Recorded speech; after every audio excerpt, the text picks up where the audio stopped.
The following are quotes 201 to 240 from the Book of Wise Sayings, selected largely from Eastern sources, which was published in 1893. It was by William Alexander Clouston. Enjoy.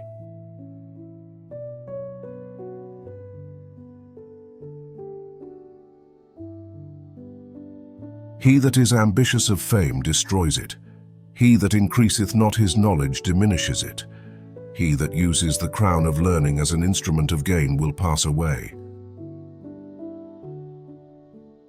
While the slightest inconveniences of the great are magnified into calamities, while tragedy mouths out their sufferings in all the strains of eloquence, the miseries of the poor are entirely disregarded.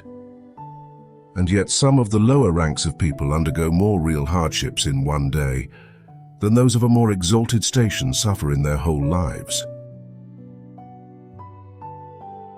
It is impossible for those who are engaged in low and groveling pursuits to entertain noble and generous sentiments. Their thoughts must always necessarily be somewhat similar to their employments.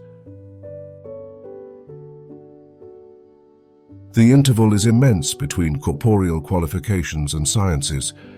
The body in a moment is extinct, but knowledge endureth to the end of time.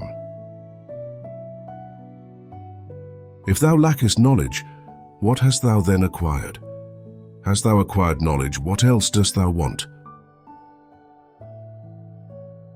Be modest and simple in your deportment, and treat with indifference whatever lies between virtue and vice. Love the human race, obey God. Bootless grief hurts a man's self, but patience makes a jest of an injury. Poverty without debt is independence. Just as the track of birds that cleave the air is not discovered, nor yet the path of fish that skim the water, so the course of those who do good actions is not always seen. He who has wealth has friends. He who has wealth has relations. He who has wealth is a hero among the people. He who has wealth is even a sage. Like a beautiful flower, full of color but without scent, are the fine but fruitless words of him who does not act accordingly. When men are doubtful of the true state of things, their wishes lead them to believe in what is most agreeable. Most men the good they have despise, and blessings which they have not prize. In winter wish for summer's glow, in summer long for winter's snow. The best conduct a man can adopt is that which gains him the esteem of others without depriving him of his own. Whoso associates with the wicked will be accused of following their ways, though their principles may have made no impression upon him, just as if a person were in the habit of frequenting a tavern. He would not be supposed to go there for prayer, but to drink intoxicating liquor. The loss of a much prized treasure is only half felt when we have not regarded its tenure as secure. The dull-hued turkey apes the gait of lordly peacock richly plumed, and thus the poetaster shows when he would fain his verse recite. Knowledge acquired by a man of low degree places him on a level with a prince, as a small river attains the irremeable ocean, and his fortune is then exalted.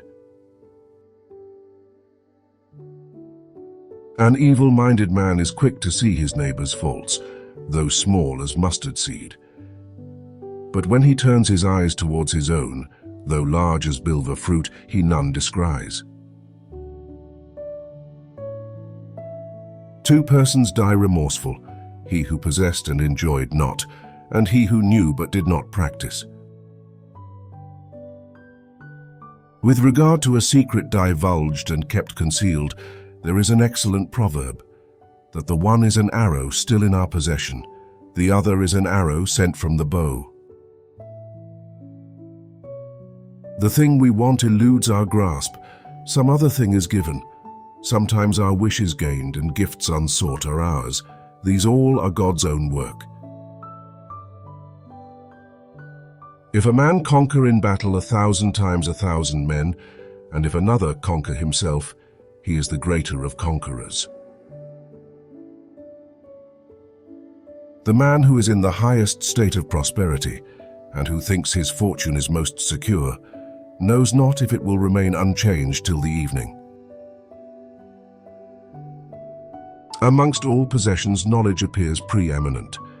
The wise call it supreme riches because it can never be lost, has no price, and can at no time be destroyed. The shadows of the mind are like those of the body. In the morning of life they all lie behind us. At noon we trample them underfoot. And in the evening they stretch long, broad, and deepening before us.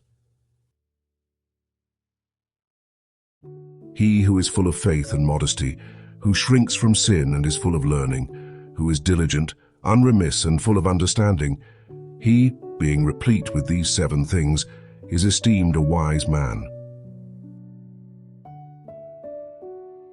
If your foot slip, you may recover your balance, but if your tongue slip, you cannot recall your words. A vacant mind is open to all suggestions, as the hollow mountain returns all sounds. Women are ever masters when they like, and cozen with their kindness. They have spells superior to the wand of the magicians, and from their lips the words of wisdom fall, like softest music on the listening ear. A man cannot possess anything that is better than a good wife, or anything that is worse than a bad one. The wife of bad conduct, constantly pleased with quarreling.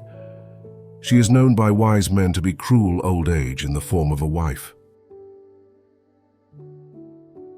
I have often thought that the cause of men's good or ill fortune depends on whether they make their actions fit with the times.